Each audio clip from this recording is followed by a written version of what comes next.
Luke 17:11 through 19 tells the story of Jesus encountering 10 leopards with his followers on the side of the road. And there's a lot of things that to kind of a little bit unpack here, and some things that we kind of need to keep in mind as we're reading this story.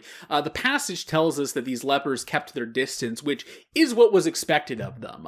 When you were designated a leper, when you had a disease of the skin like this, or leprosy as it was identified, you were supposed to be completely removed from society. You were supposed to stay away. You were supposed to announce to people as you were walking that you were unclean. It was a way to make sure that that disease didn't spread, and also it was kind of seen as a way to keep people spiritually pure as well. Like, not associating with these diseased individuals, you'd keep yourself clean both physically and spiritually. And the Bible actually has very specific instructions in the law for how these individuals are supposed to operate themselves, as well as for what they are supposed to do if they get better, if they're healed.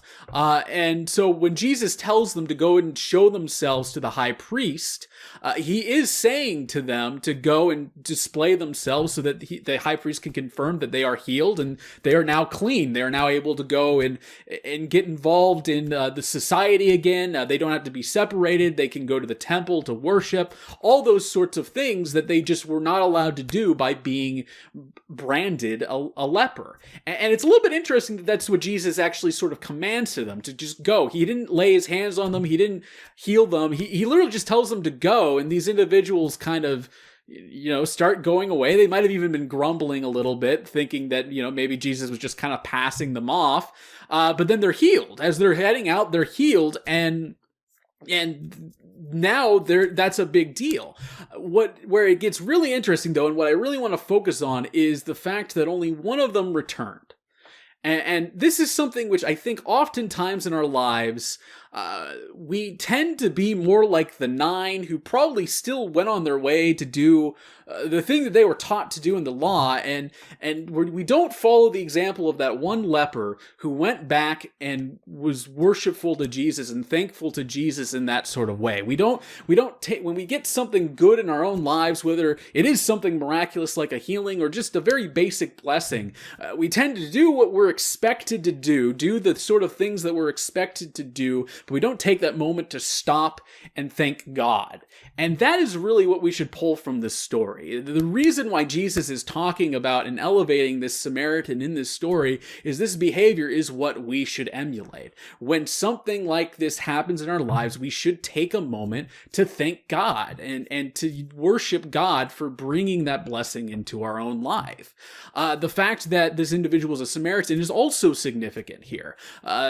Samaritans were not considered to be a part of the Jewish people. And in fact, Jews hated Samaritans. There's a bit of a racial tension there with them, and even a religious tension as well. They were seen as kind of this wacky offshoot, and nobody wanted anything to do with them.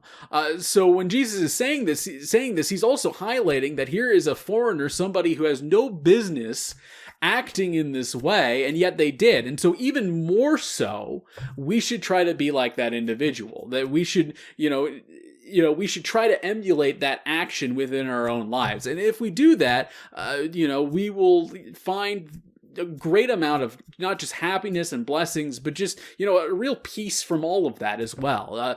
Because it's important for us to take that moment to thank God for the things that occur in our lives, for blessings that he brings into our lives. And it's not something that is required for those blessings to necessarily continue. God makes sure that rain falls on the fields of the sinner or the righteous. But we should still, as Christians, thank God for these types of things and thank God for these moments in our lives. And in doing that, we're showing that this has had an impact on us, and we're giving him the rightful praise that he is due. Amen. And now I'd like to invite you all to join me for our last worship song today.